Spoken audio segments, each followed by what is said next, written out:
সূরা আল আরাফ ১৩৮ থেকে ১৪৫ নম্বর আয়াত চেতনার যাত্রা। আসসালামু আলাইকুম। আজকে আমরা সূরা আল আরাফের ১৩৮ থেকে ১৪৫ নম্বর আয়াত নিয়ে একটি ভিন্ন দৃষ্টিভঙ্গি থেকে চিন্তা করব। এই আয়াতগুলো শুধু ঐতিহাসিক ঘটনা নয়, বরং প্রতিটি মানুষের আধ্যাত্মিক যাত্রার মানচিত্র।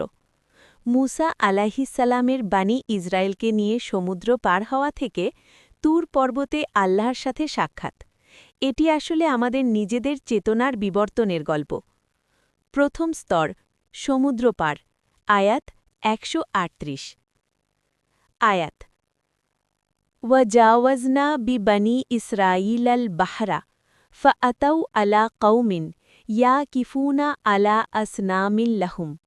বাংলা অনুবাদ: আর আমি বনি ইসরায়েলকে সমুদ্র পার করিয়ে দিলাম, অতঃপর তারা এমন এক সম্প্রদায়ের কাছে পৌঁছল যারা তাদের মূর্তির পূজায় রত ছিল। রূপক ব্যাখ্যা: চেতনার মুক্তি, লিবারেশন অফ কনশিয়াসনেস। সমুদ্র অর্থাৎ আমাদের আনকনশিয়াস মাইন্ড, অজানা ভয়ের সাগর, ইগোর গভীর স্তর। পার হওয়া অর্থাৎ প্রথম আধ্যাত্মিক অ্যাওয়েকেনিং, যেখানে আমরা পুরনো সীমাবদ্ধতা থেকে বেরিয়ে আসি। ফেরাউনের ডুবে যাওয়া অর্থাৎ আমাদের ফলস সেলফ, নিপীড়ক ইগোর ধ্বংস। এটি সেই মুহূর্ত যখন একজন মানুষ বুঝতে পারে, আমি শুধু শরীর, পদবি বা সম্পত্তি নই, আমি এর চেয়ে বেশি কিছু। দ্বিতীয় স্তর মূর্তি পূজার প্রলোভন, আয়াত ১৩৮ থেকে ১৪০। আয়াত ১৩৮-এর পরবর্তী অংশ। কালু ইয়া মুসা ইজআল লানা ইলাহান কামা লাহুম আলিহাতুন কালা ইন্নাকুম কওমুন তাজহালুনা।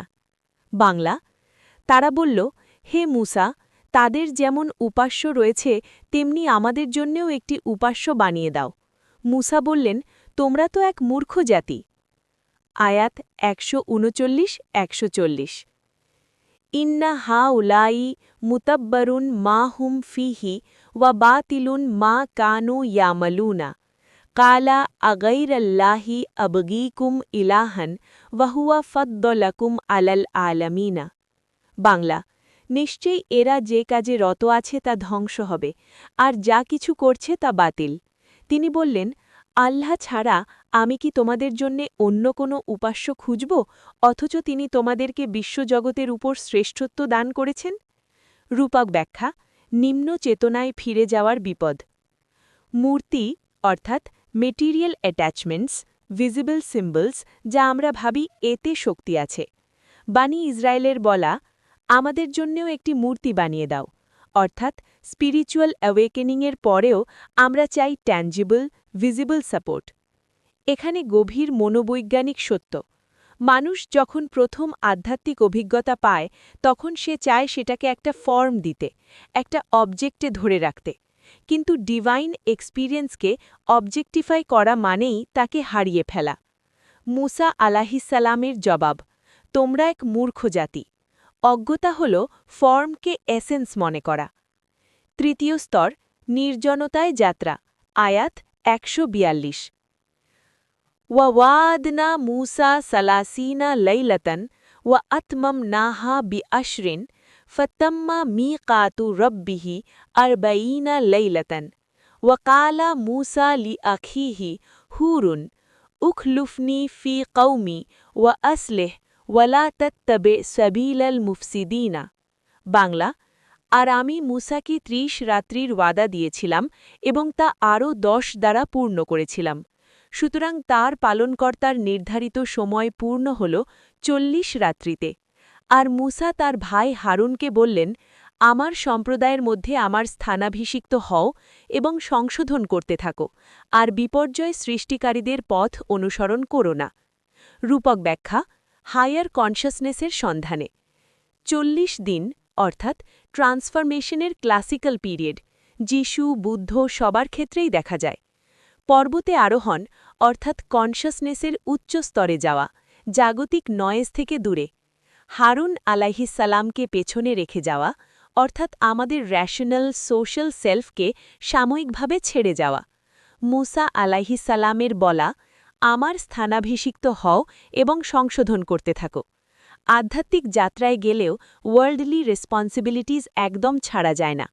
একটি balanced approach, detachment plus responsibility.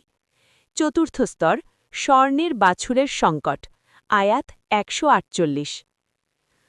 ওয়াত্তাখাযা কওমু Musa মিন বাদিহি মিন হুল্লিয়্যিহিম ইজলান জাসাদান লাহু খুওয়ারুন আলম ইয়ারৌ আন্নাহু লা ইউকাল্লিমুহুম ওয়ালা ইয়াহদীহিম সাবিলা ইত্তাখাযূহু ওয়া কানূ যালিমিনা।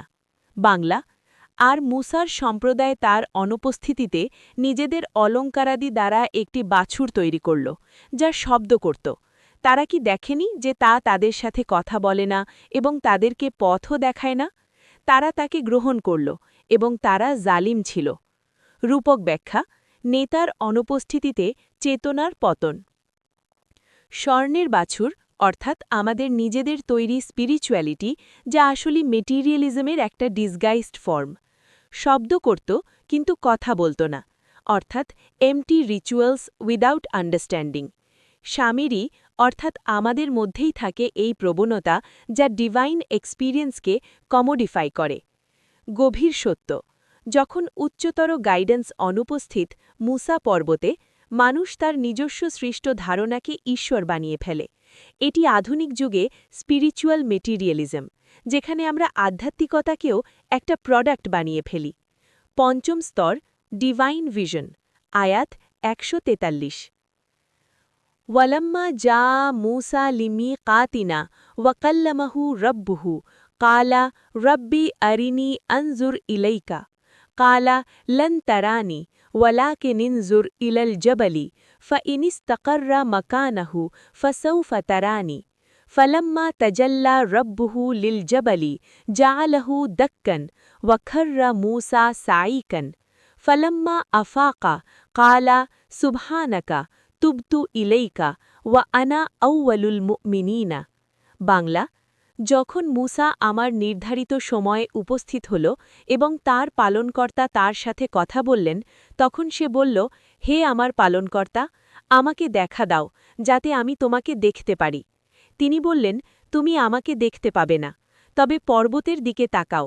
যদি তা স্বস্থানে স্থির থাকে তাহলে তুমি আমাকে দেখতে পাবে। অতঃপর যখন তার পালনকর্তা পর্বতের উপর আত্মপ্রকাশ করলেন, তখন তাকে চূর্ণ বিচূর্ণ করে দিলেন এবং মূসা অজ্ঞান হয়ে পড়ে গেলেন। অতঃপর যখন তার জ্ঞান ফিরে এলো, বললেন, তুমি পবিত্র, আমি তোমার কাছে তওবা করছি এবং আমিই প্রথম বিশ্বাসী। রূপক ব্যাখ্যা: আল্টিমেট কনশাসনেস এক্সপিরিয়েন্স। এটি সবচেয়ে গুরুত্বপূর্ণ আয়াত। মূসা আলাইহিসসালাম সরাসরি আল্লাহকে দেখতে চাইলেন। আল্লাহ বললেন, তুমি আমাকে দেখতে পাবে না, তবে পর্বতের দিকে তাকাও।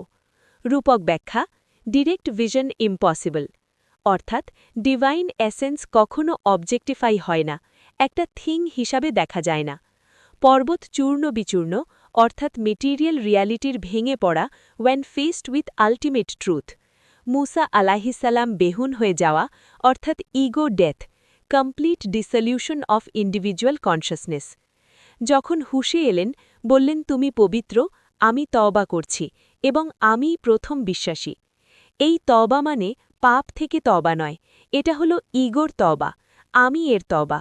যখন মূসা আলাইহিসসালাম ডিভাইন রিয়ালিটি ফেস করলেন, তখন বুঝলেন সেখানে দেখা বা দেখার জন্য একটি আমি, এসব ধারণাই অপ্রতুল। মরমী ব্যাখ্যা: যতক্ষণ আমি আছে ততক্ষণ তুমি দেখা সম্ভব নয়। দর্শন হয় যখন দর্শক মিলিয়ে যায়। ষষ্ঠ স্তর, নিয়ে আসা। আয়াত ১৪৪-১৪৫। কালা ইয়া মূসা ইন্নী স্তফাইতুকা আলান নাসি বিরিসালাতি ওয়াবিকালামি ফখুজ মা আতাইতুকা ওয়াকুন মিনাশ শাকিরিনা। আয়াত ১৪৫।